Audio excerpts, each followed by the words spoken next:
Assalamualaikum warahmatullahi wabarakatuh.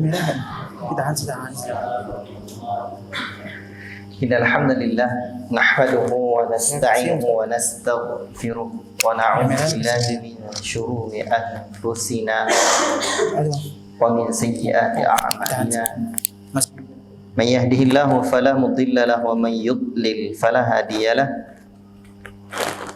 Asyhadu an la ilaha illallah wahdahu la syarika lah wa asyhadu anna Muhammadan abduhu wa rasuluh. Ya ayyuhalladzina amanu taqullaha haqqa tuqatih wa la tamutunna illa wa antum muslimun. Ya ayyuhan nasu taqu rabbakumul ladzi khalaqakum min nafsin wahidah wa khalaqa minha zawjaha وبث منهما رجالا كثيرا ونساء واتقوا الله الذي تساءلون به والأرحام إن الله كان عليكم رقيبا يا أيها الذين آمنوا اتقوا الله وقولوا قولا سديدا يصلح لكم أعمالكم ويغفر لكم ذنوبكم ومن يطع الله ورسوله فقد فاز فوزا عظيما أما بعد. Ikhwati fillah, barakallahu fikum. Syukur kita kehadirat Allah Rabbuna tabaraka wa ta'ala, Allah yang memberikan kita rahmat dan nikmatnya sehingga kita masih dapat melanjutkan insyaallah ta'ala membaca kitab yang sungguh sangat kaya akan manfaat karena berisi kaedah-kaedah penting dalam asma wa sifat, nama dan sifat-sifat Allah Rabbuna tabaraka wa ta'ala. Sebagaimana sebelumnya, agar kokohnya ilmu dan masuknya pemahaman itu, kita senantiasa mengulang pelajaran-pelajaran sebelumnya setiap kali pertemuan, dan perlahan-lahan kita memahaminya. Maka kitab Qawaidul Muthla sangat berat untuk dipelajari sendiri, berat sekali. Apalagi hal ini berkaitan dengan akidah. Apabila keliru, fatal akibat. Untuk itulah senantiasa saya motivasi diri saya dan antum bersama untuk terus menyimak pelajaran-pelajaran Qawaidul Muthla dari guru-guru kita. Dan guru-guru kita hafizahumullah ta'ala punya rekaman yang banyak dalam hal ini. Yang pandai bahasa Arab, saya anjurkan untuk mendengarkan langsung syarah penulis Syekh Muhammad bin Shalih Al-Utsaimin rahimahullah ta'ala, atau dari para masyayikh yang lain termasuk juga Syekhuna Abdul Razak punya syarah Qawaidul Muthla dan para ulama yang lainnya. Dan dalam bahasa Indonesia juga banyak guru-guru kita mengajarkan kitab Al-Qawaidul Muthla yang penuh manfaat ini. Kita masih dalam kaidah yang keempat. Artinya sudah ada 4 kaidah besar yang harus kita murajaah. Ikhwati fillah, barakallahu fikum. Kaidah yang pertama berbunyi, Asma'ullahi ta'ala kulluha husna. Nama-nama Allah Subhanahu wa ta'ala semuanya husna. Apa makna husna? Belum cukup. Apa makna husna? Belum cukup. Antum catat di otak. Apa makna husna? Sampai pada titik puncak keindahan. Itu baru banyak bagus. Ya. Balighatun fil husni ghayatahu. Sampai pada puncak keindahannya. Artinya tidak ada lagi yang seindah dari hal tersebut. Baik. apabila ada dua nama Allah yang bergandengan, maka memberikan faedah apa? Memberikan faedah Rizki? Apa faedahnya? Apabila ada dua nama Allah bergandengan, maka memberikan faedah apa? Antum? Kamalun fauqa kamalin. Antum terjemahkan. Terjemahkan. Apa artinya itu? Apabila ada dua nama Allah Subhanahu wa taala yang saling bergandengan, maka faedahnya kamalun fauqa kamalin. Artinya apa? Itu artinya kamu kurang serius belajarnya. Oh, baru datang ya. Ala kulli hal, barakallahu fiik. Artinya apa? Kesempurnaan di atas kesempurnaan. Contohnya Al-Azizul Hakim, Maha perkasa lagi Maha bijaksana. Allah perkasa dan dalam keperkasaannya terkandung kebijaksanaan. Allah Maha pengampun. Bukan Allah tidak kuat, Allah kuat, tapi Allah tetap memberikan ampunan. Baik. Kaidah yang kedua berbunyi apa dia?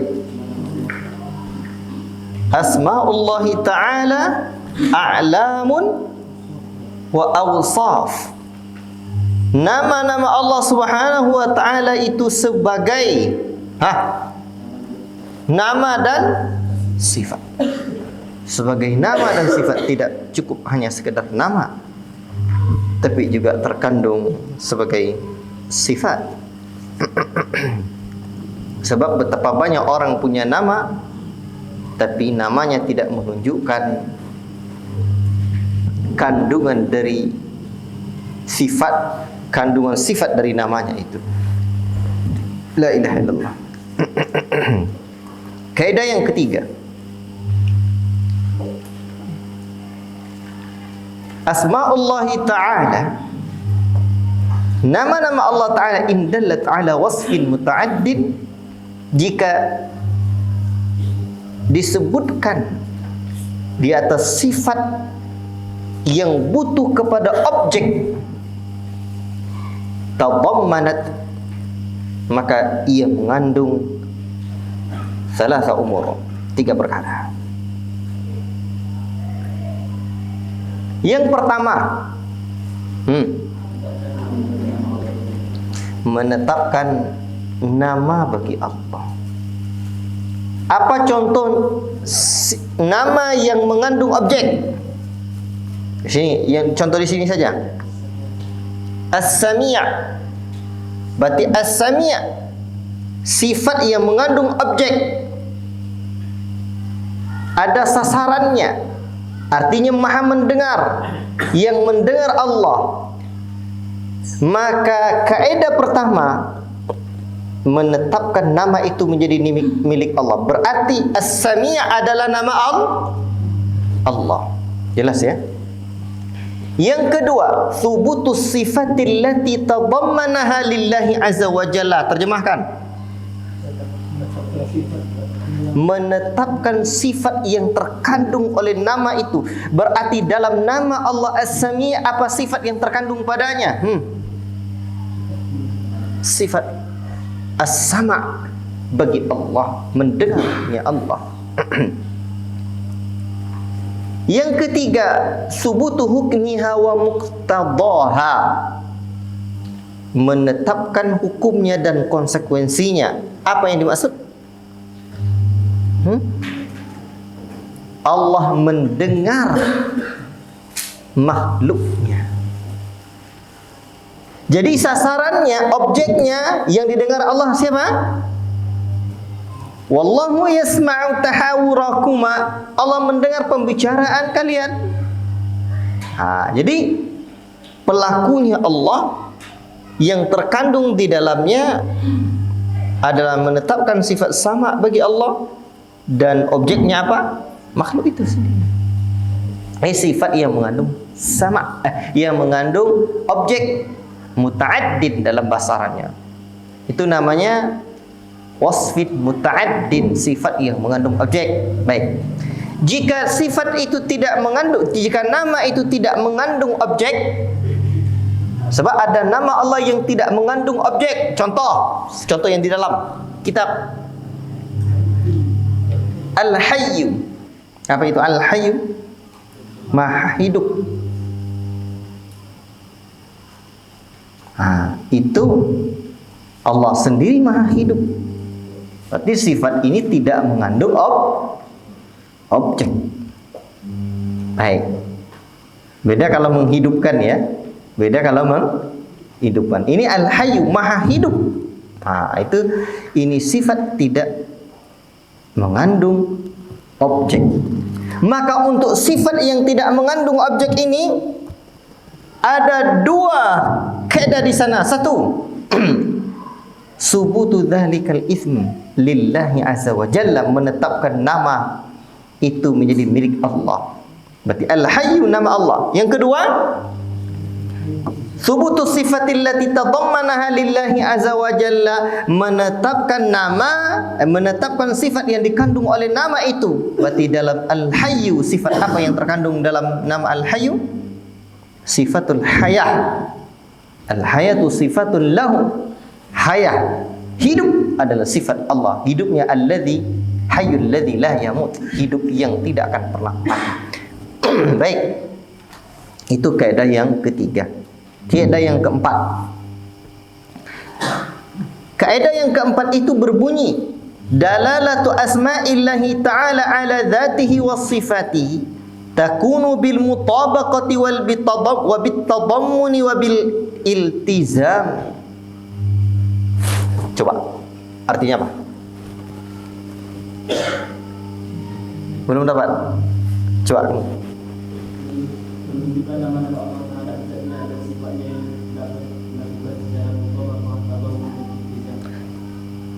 Jadi penunjukan nama-nama Allah terhadap zat dan sifatnya itu dapat dilakukan dengan tiga cara. Itu dengan mutabaqah, dengan tadammun, dan iltizam. Paham nggak ini kira-kira kalau tidak didengarkan uraiannya? Berat ya? Itu berat sekali. Mutabaqah maksudnya adalah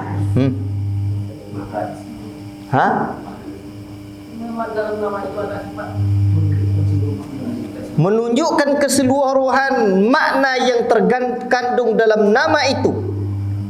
Yang dimaksud keseluruhan makna itu contohnya apa?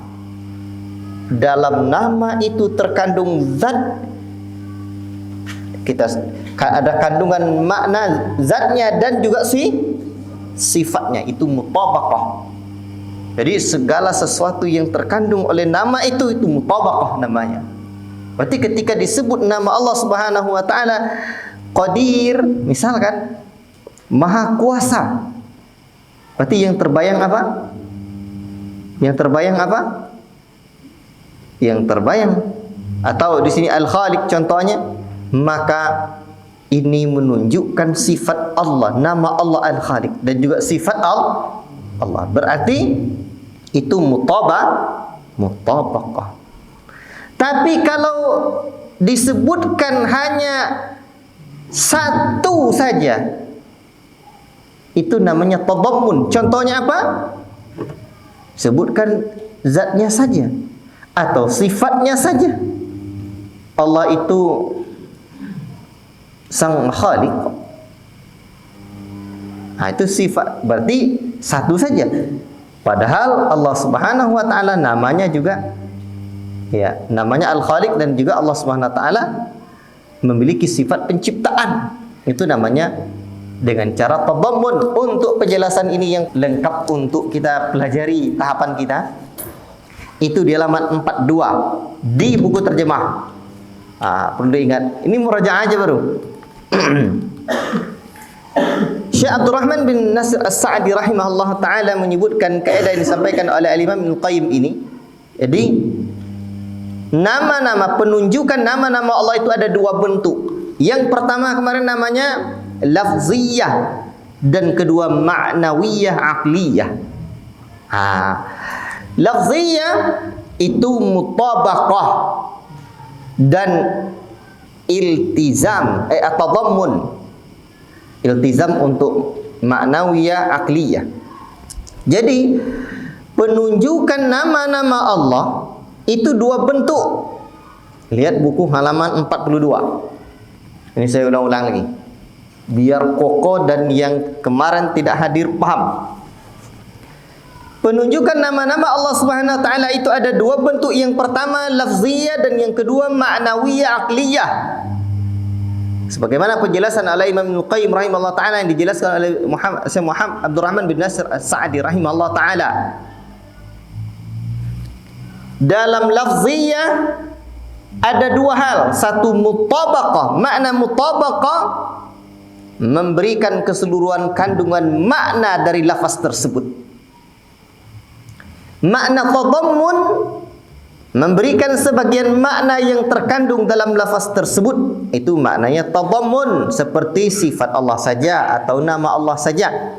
Dan yang kedua dari bentuk itu adalah ma'nawiyah akliyah, secara makna akliyah. Dia iltizam.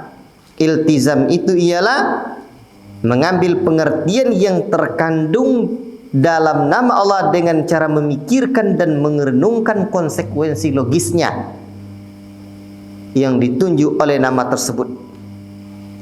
Contoh, sifat Ar-Rahman menunjukkan zat saja atau sifat Rahman saja bila dilihat dengan cara tadammun. Sifat Ar-Rahman menunjukkan zat saja atau sifat saja, itu cara tadammun. Dan menunjukkan zat dan sifat sekaligus itu mutabaqah. Dan jika menunjukkan sifat kehidupan yang sempurna, ilmu yang maha luas, kudrat yang sempurna dan sejenisnya, ini namanya iltizam. Tidak ada dia dalam makna Ar-Rahman itu tidak ada, tapi ada pendukung. Allah penyayang. Tidak mungkin Allah. Jadi kalau iltizam, dia bukan dalam sifat Ar-Rahman, bukan dalam makna Ar-Rahman itu. Tapi tidak mungkin, Ar-Rahman itu kan maha penyayang, maha pemberi, maha memiliki rahmat yang luas, rahmatil wasi'ah. Tidak mungkin Allah Ar-Rahman kalau tidak memiliki apa? Sifat rahmat, tidak memiliki sifat kudrat, tidak memiliki apa? Kekuatan. Berarti kandungan makna dengan kita berfikir bahwa Allah memiliki kudrat, Allah memiliki apa lagi? Allah memiliki kemampuan menyampaikan rahmat tersebut, itu namanya iltizam. Baik.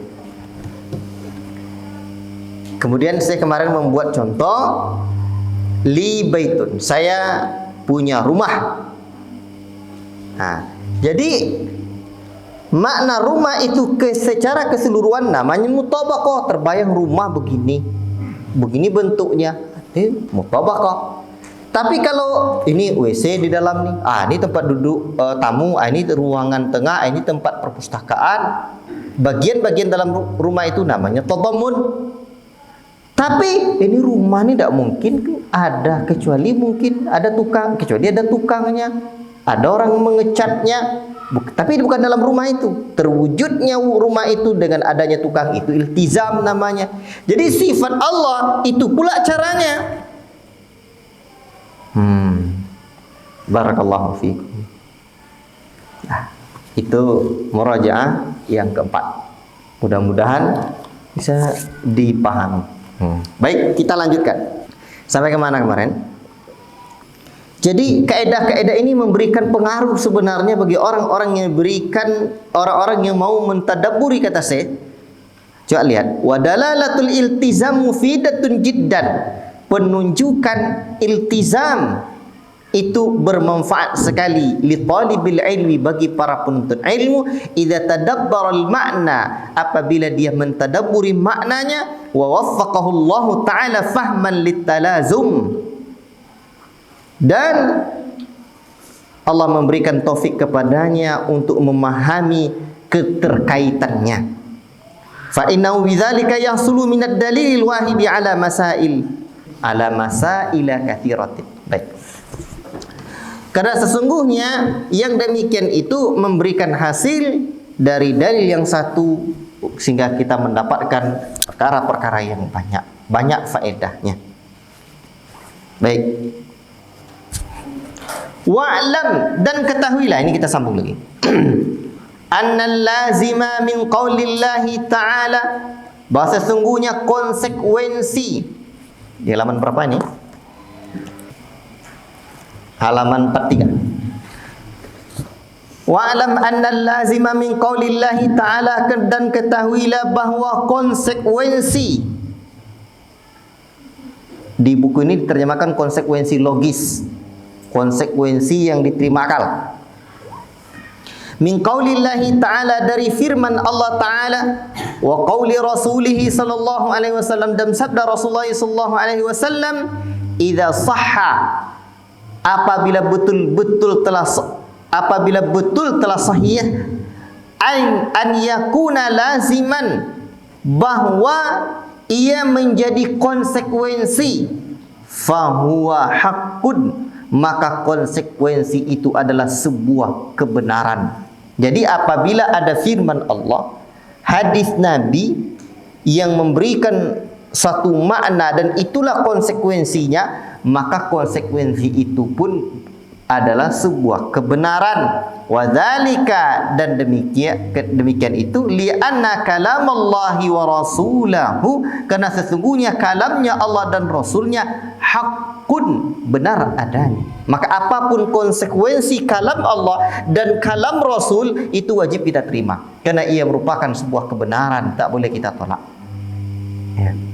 Dan ini sudah sering-sering kita dengar.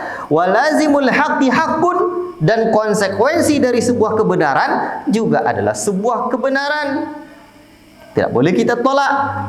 Wali anna Allah Ta'ala alimun, dan karena sesungguhnya Allah Ta'ala itu alimun, maha mengetahui, bima yakunu laziman, terhadap apa yang menjadi konsekuensi, min kalamihi, dari kalamnya, wa kalami rasulihi, dan kalam rasulnya, fayakunu muradan, maka itu menjadi apa yang dimaksud, menjadi sesuatu yang dimaksud. Jadi konsekuensi itulah tujuannya, menjadi sesuatu yang dimaksud atau tujuan. Ini tidak berat untuk memahami penggalan ini. Pokoknya konsekuensi dari firman Allah dan kalam Rasul, sabda Rasul, itu adalah haqq. Menerimanya juga adalah sebuah kemestian. Yang jadi masalah, wa ammal lazimu min qawli ahadin siwa qaulillahi wa rasulihi, dan adapun konsekuensi dari ucapan seseorang selain ucapan Allah dan Rasulnya. Kalau orang lain gimana kira-kira konsekuensi sebuah ucapan? Paham tidak apa yang dimaksud dengan konsekuensi sebuah ucapan? Paham ya? Apa bahasa lainnya itu, bahasa Indonesianya itu? Akibat atau makna ya? Makna yang dikandung oleh sebuah ucapan itu. Konsekuensi. Falau thalathu halat, maka ia memiliki thalathu halatin, 3 kondisi. Jadi ada 3 kondisi. Al-ula, yang pertama, an yudhkara lil qaili, bahwa disebutkan ucapan itu atau konsekuensi itu menjadi milik orang yang berkata, wa yaltazimu bihi, dan dia membenarkannya atau mengakuinya. Contoh, mislah contoh, an yakula, bahwa berkata seseorang man yunfis sifatil fi'liyata, ia menafikan sifat-sifat fi'liyah, orang-orang yang menafikan sifat-sifat perbuatan Allah. Dia berkata liman yusbituha, terhadap orang-orang yang menetapkan sifat fi'liyah bagi Allah. Sifat fi'liyah itu apa contohnya? Perbuatan Allah. Apa yang contoh sifat fi'liyah? Apa contohnya? Allah turun ke langit dunia. Itu sifat perbuatan Allah. Rasul mengabarkan demikian. Apa lagi contohnya? Ar-Rahmanu 'alal 'arsy istawa. Zat yang Maha Rahman itu beristiwa di atas arasy. Itu namanya sifat apa? Perbuatan Allah. Jadi akan ada orang yang mengingkari. Jadi Syekh di sini memberikan contoh orang yang mengingkari berkata kepada orang yang mengakui atau menetapkannya. Apa kata dia? Yalzamu min itsbatika sifatil fi'liyata. Konsekuensi, kata dia,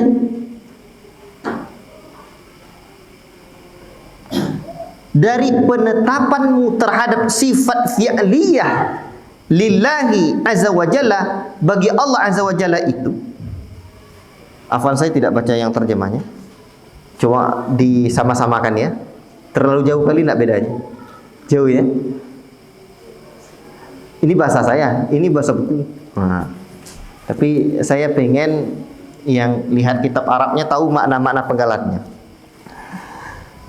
Konsekuensi dari penetapanmu terhadap sifat fi'liyah bagi Allah azza wa jalla itu, an yakuna min af'alihi, adalah sebagian dari perbuatan-perbuatan Allah itu mahwa hadithun, ada yang baru.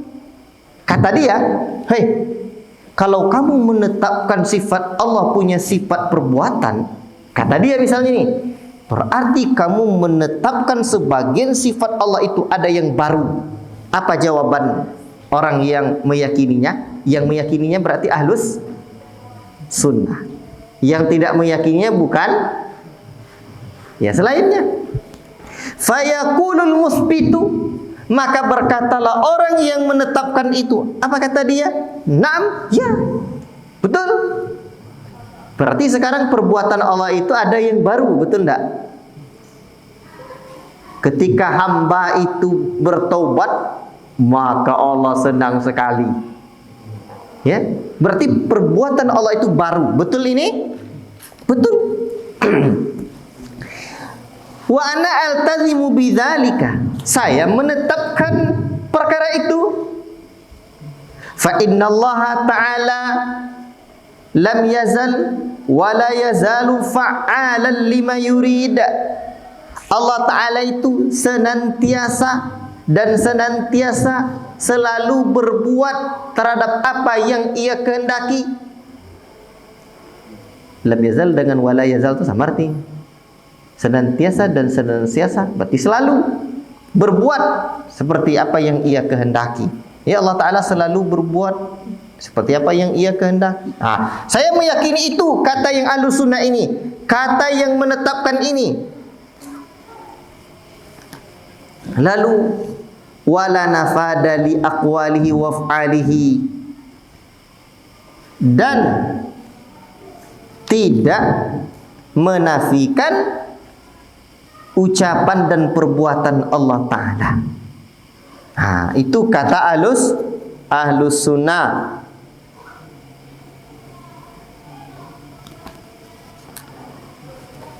Dan tidak akan berkesudahan, dan tidak akan berkesudahan bagi perkataan dan perbuatan Allah Ta'ala itu. Ya. Nafada di situ artinya tidak akan berkesudahan. Wala nafada li aqwalihi wa af'alihi kama qala ta'ala, sebagaimana firman Allah Ta'ala. Ini disebutkan oleh Ahlus Sunnah, oleh musbit. Musbit itu artinya yang menetapkan. Qul law kana al-bahru midadan li kalimati rabbi, katakanlah, Kalau sekiranya lautan menjadi tinta untuk menulis, midadan itu menjadi tinta. Li kalimati Rabbi, terhadap kalimat-kalimat Rabbku, lanafidal bahru qabla, lanafida, sungguh habislah, al-bahru, sungguh habislah air lautan itu, qabla an tanfada, sebelum habis kalimatu Rabbi, kalimat-kalimat Rabbku. Walau ji'na bimithlihi madada, sekalipun kami datangkan semisal lautan itu lagi, madada, sebagai tintanya, tidak akan pernah habis. Berarti senantiasa berkekalan. Dan juga firman Allah Ta'ala, kalau ini dalam surah Al-Kahfi ayat 109, walau annama fil ardi min syajaratin aqlamun, dan sekiranya, dan seandainya pohon-pohon yang ada di bumi, dan sekiranya, walau annama itu sekiranya, fil ardi, di bumi itu ada pohon-pohon, aqlamun, yang dijadikan sebagai pena, wal bahru yamudduhu, dan lautan dijadikan tintanya, yamudduhu min ba'dihi, ditambah lagi dari lautan-lautan yang ada di dunia ini, sab'atu abhurin,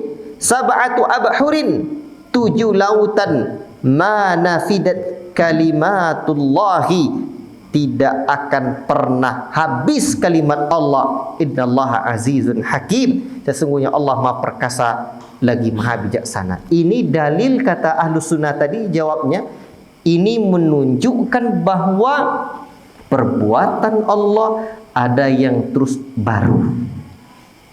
Sudah paham ya? Lalu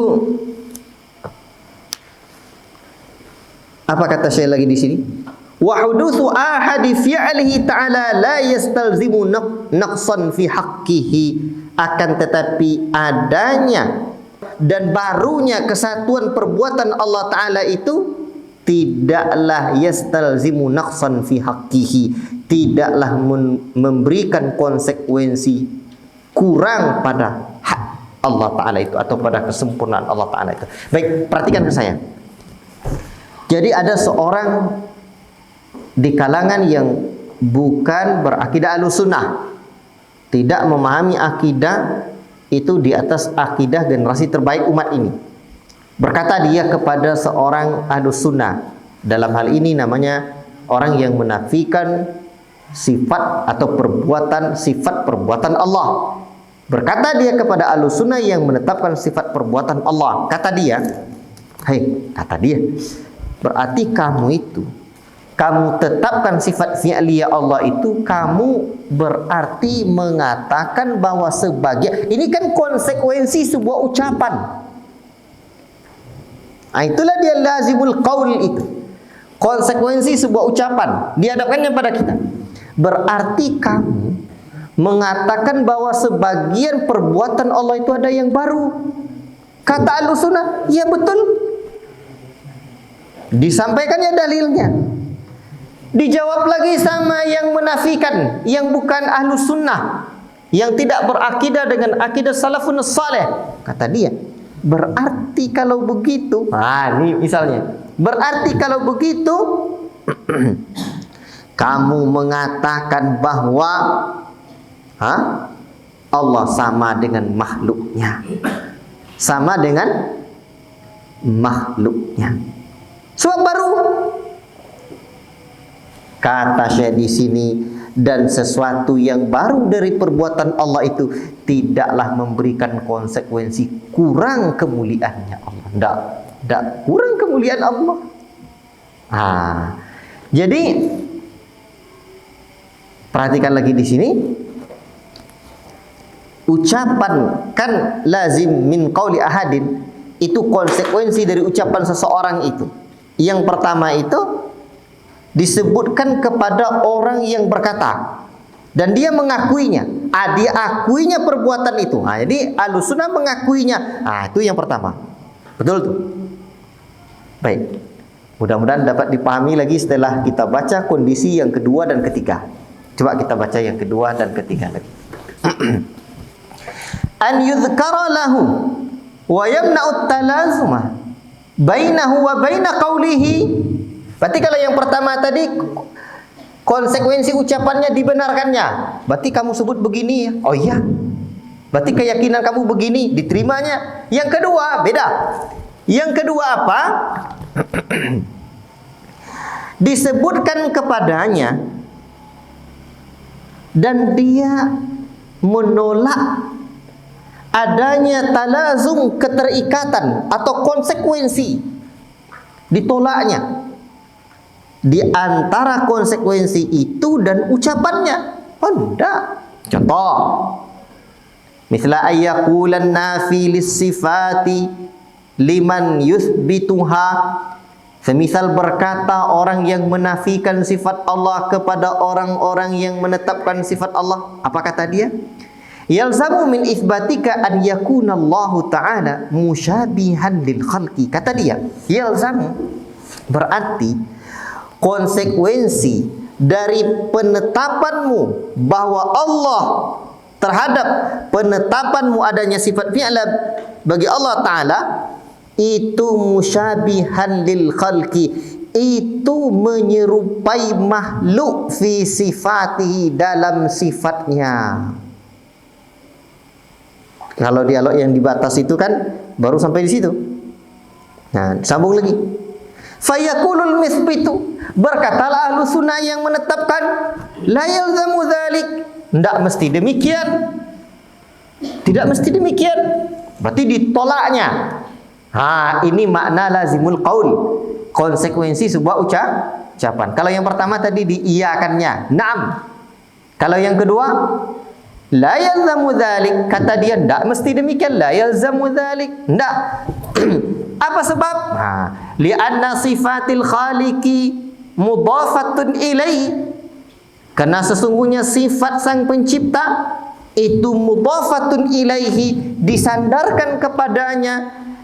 Lam tuzkar mutlaqatan, tidak disebutkan sifat Allah itu secara mutlak, hatta yumkina, sehingga memungkinkan ma'alzam tabi, apa yang engkau jadikan konsekuensi terhadapnya. Wa ala hadza, maka berdasarkan inilah fatakunu muhtasatan bihi laiqatan bihi, maka berdasarkan ini maka adalah ia menjadi sifat khusus bagi Allah yang layak terhadapnya. Kama annaka, sebagaimana engkau, ayyuhan nafi, wahai orang yang menafikan lisifati, terhadap sifat Allah, tuthbitu lillahi, engkau menetapkan terhadap Allah Ta'ala itu zatan, adanya zat Allah. Wa tamna'u, dan engkau menolak an yakuna musyabihan, engkau menolak si zat Allah itu serupa lil khalqi, bagi makhluknya, fi zati, dalam zatnya itu. Fa ayyu farqin, maka apa bedanya baina dzati was sifat, antara zat dan sifat. Wa hukmul lazimi fi hatainil halataini zahirun, dan hukum konsekuensi pada dua kondisi ini adalah nyata sekali. Coba perhatikan. Ini perhatikan penjelasannya lagi. Sudah saya baca. Kalau sulit membaca yang di terjemahan ini, dengarkan ucapan saya. Karena kalau di terjemahan ini kadang kan bahasa Indonesianya bahasa Indonesia tingkat tinggi, bahasa orang kota. Ini bahasa kita. Bahasa yang mudah kita paham. Jadi apa guna mempelajari kaidah-kaidah ini? Ini untuk membantah orang-orang yang bukan berakidah dengan akidah Ahlussunnah. Orang yang bukan berakidah dengan akidah Ahlussunnah, mereka menuduh Ahlussunnah, atau yang paling pas lagi kalimatnya didengung-dengungkan, orang-orang seringkali menuduh orang salafi bahwa orang salafi ini menyerupakan Allah dengan makhluknya. Maka datanglah seseorang yang tidak berakidah salaf membantah orang yang berakidah salaf yang disebut dengan salafi. Apa kata dia? Ini gabungan debat ya. Yang pertama tadi kata dia, "Hei, berarti kamu kan kan dia berdialog nih. Berarti kamu menetapkan sifat fi'liyah bagi Allah, betul? Betul? Naam. Ya." Kata salafi.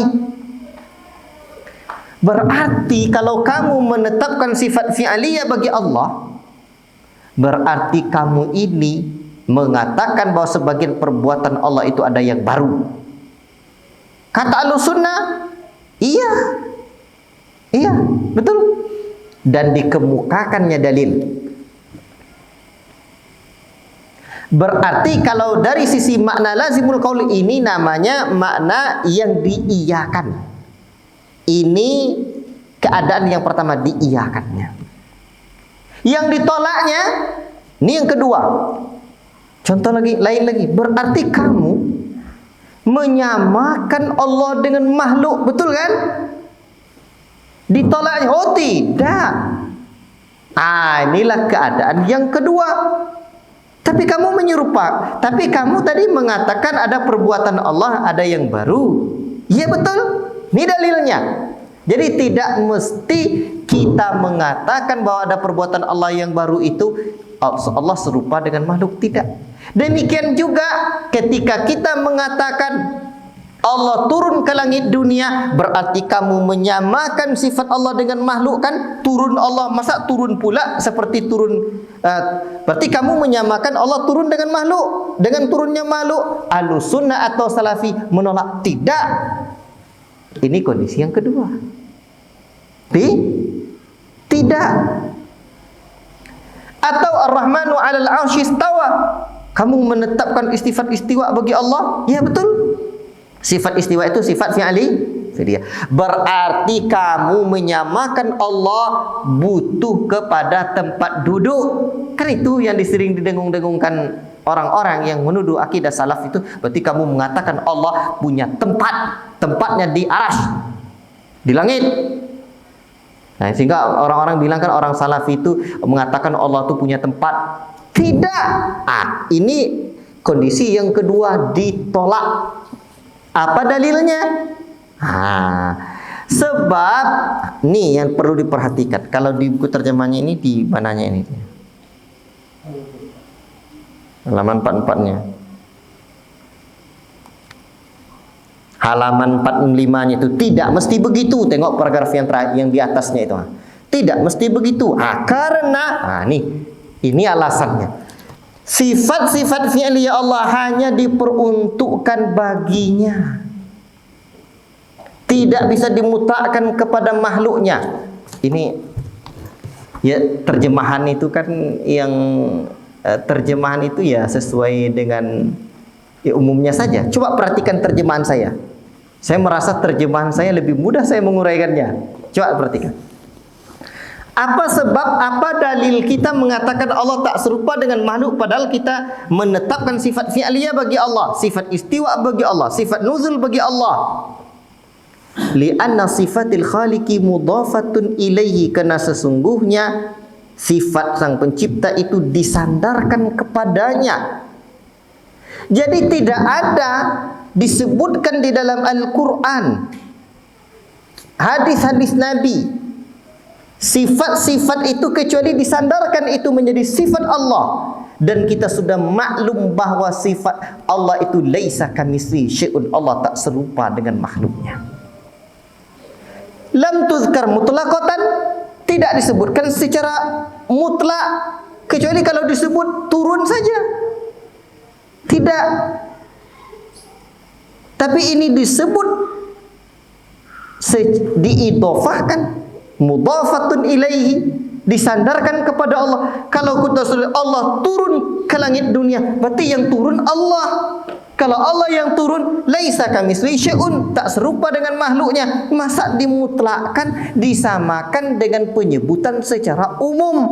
Kalau secara umum atau secara mutlak, hatta yumkina ma alzamta bi, itu memungkinkan untuk apa yang engkau jadikan konsekuensinya. Kan ini Allah menyebutkan dirinya.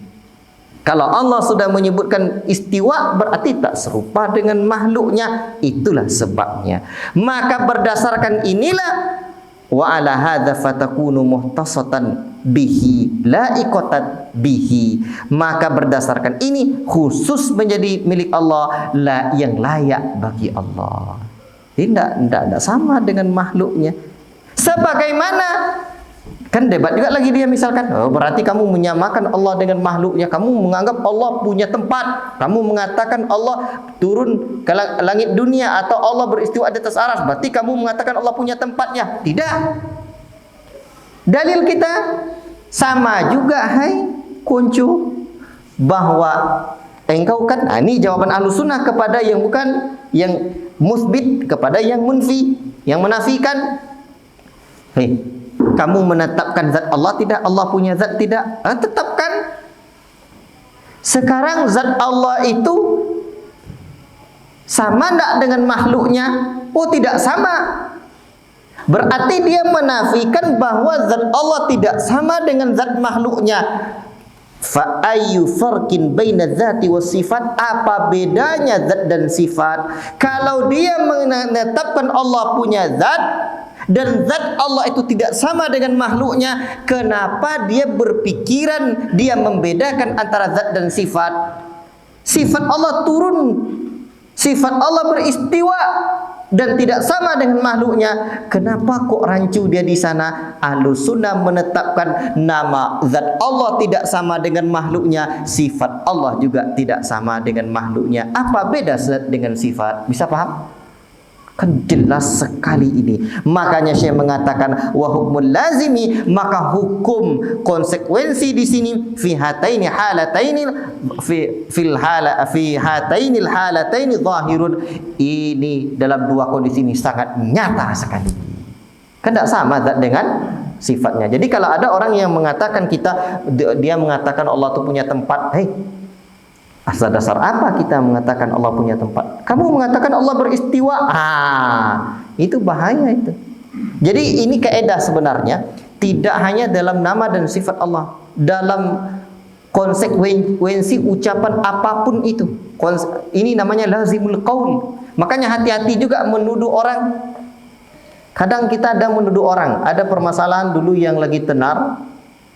Ada ustadz tusuk sate ya, jenggot tusuk sate. Itu sembarang tuduh juga kawan-kawan itu yang mengatakan bahwa ustadz itu menghina jenggot, sunnah jenggot. Tidak.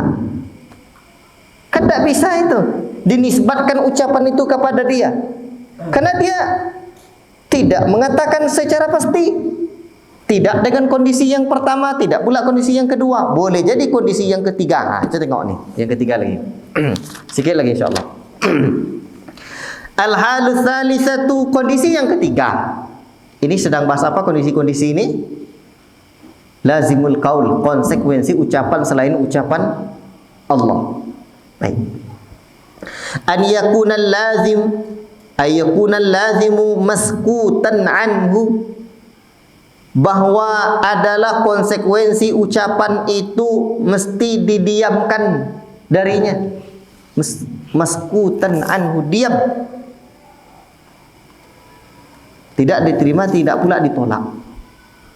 Fala yuzkaru bil iltizami wala man'i, maka tidak disebutkan bil iltizam sebagai konsekuensi dan pula tidak disebutkan penerimaan dan tidak pula penolakan. Jadi tidak disebutkannya penerimaannya, tidak pula ditolaknya. Kalau yang pertama kan na'am katanya. Ya, kamu nyebut begitu? Ya. Kalau yang kedua tadi, oh tak mesti begitu, berarti ditolak. Yang ketiga ini tidak disebutkan penerimaannya, maka dia tidak menyebutkan penerimaan. Fala yadhkuru bil iltizam, dia tidak menyebutkan penerimaan, wala mana, dan tidak pula dia menyebutkan penolakan. Fahukmuhu fi hadhil hal, maka hukum dalam kondisi ini alla yunsaba ilal qaili, tidak boleh dinisbatkan ucapan itu kepada dia. Tidak boleh. Jadi kalau tidak pasti dia konsekuensi ucapannya itu tidak boleh dinisbatkan. Li'annahu yahtamilu, karena sesungguhnya dia mengandung beberapa sisi. Lau dzukira lahu, apabila disebutkan ucapan itu, an yaltamizu bi, bahwa dia menerima ucapannya, au yamna'ut talazuma, atau dia menolak adanya konsekuensi, wa yahtamilu, dan juga mengandung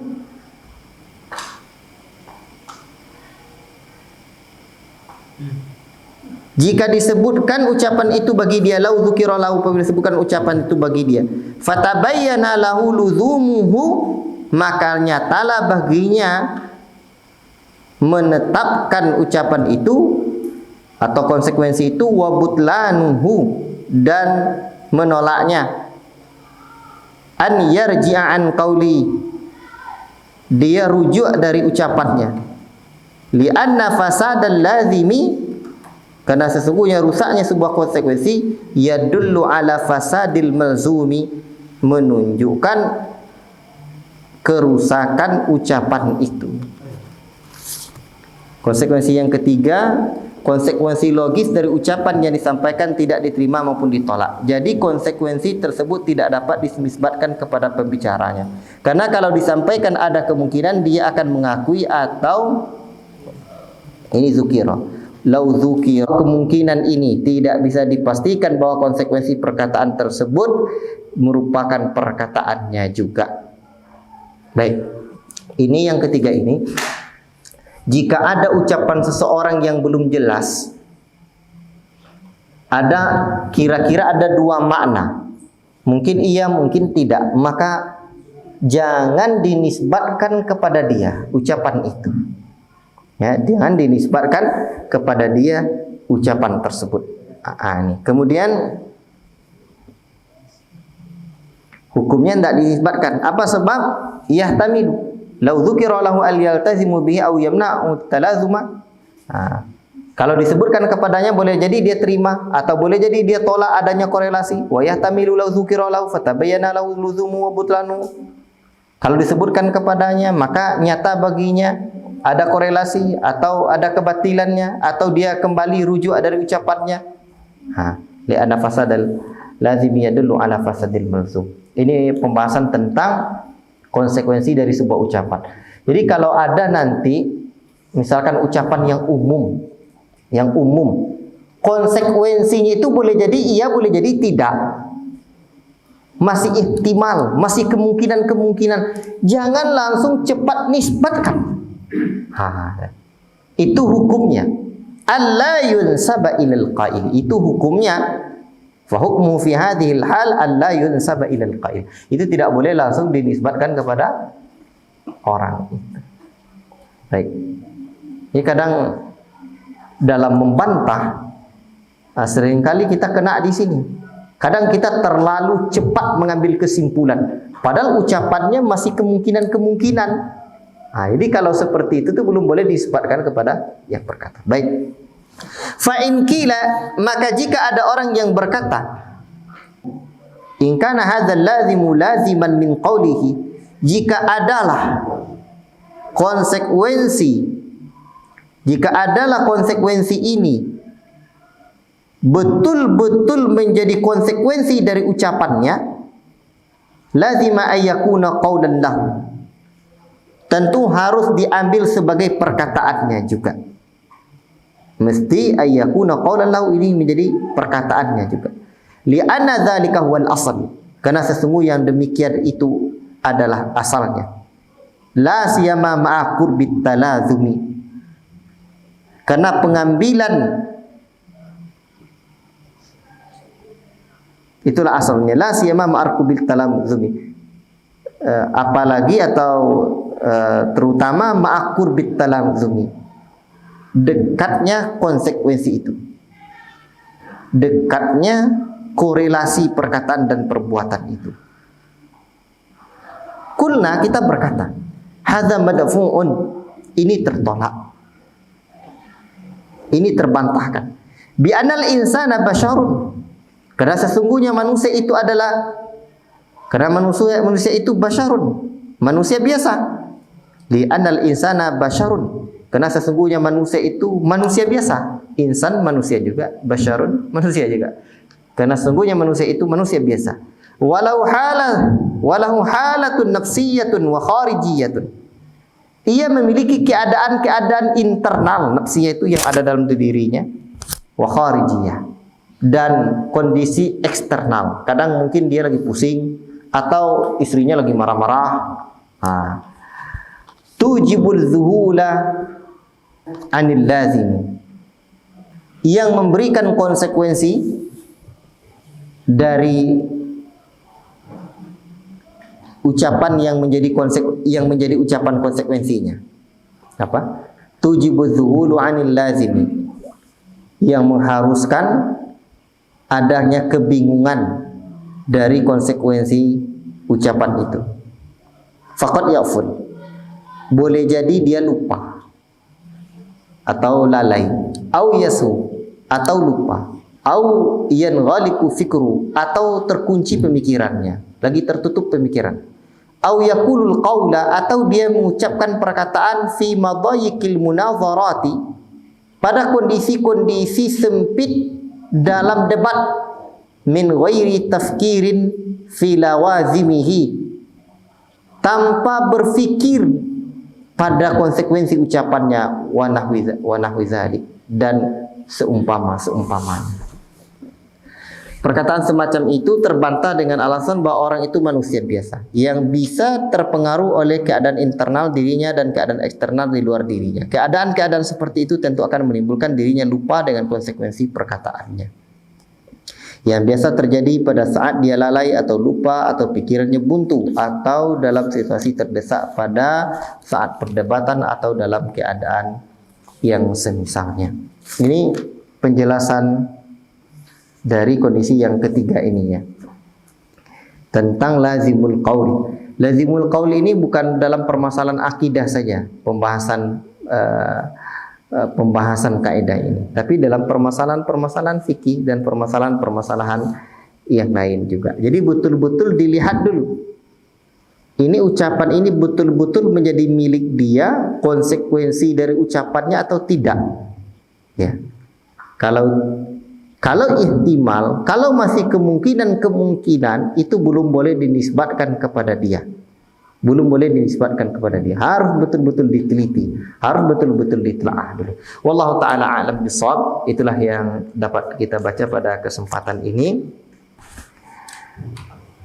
Semoga Allah SWT berikan taufik dan hidayahnya kepada kita di dalam memahami nama-nama dan sifat Allah. Khulasatul kalam, ringkasnya yang dapat kita ambil faedah dari pembahasan yang kaidah yang keempat ini, bahwa kita bisa membantah orang-orang yang menuduh kita sebagai seorang ahlus sunnah, ya, sebagai seseorang yang mereka katakan bahwa kita itu menyerupakan Allah dengan makhluknya. Tidak mesti ucapan konsekuensi dari ucapan kita tidak demikian. Ya, detil dan banyak dari kalangan Mu'tazilah, termasuk juga Asy'ariyah, Maturidiyah, yang menuduh kalangan Salafiyin itu menyerupakan Allah dengan makhluk. Tidak. Kita tidak menyerupakan Allah dengan makhluknya. Wallahu taala a'lam bishawab. Wa sallallahu alaihi wasallam ala nabiyina Muhammad wa ala alihi washabbihi ajmain.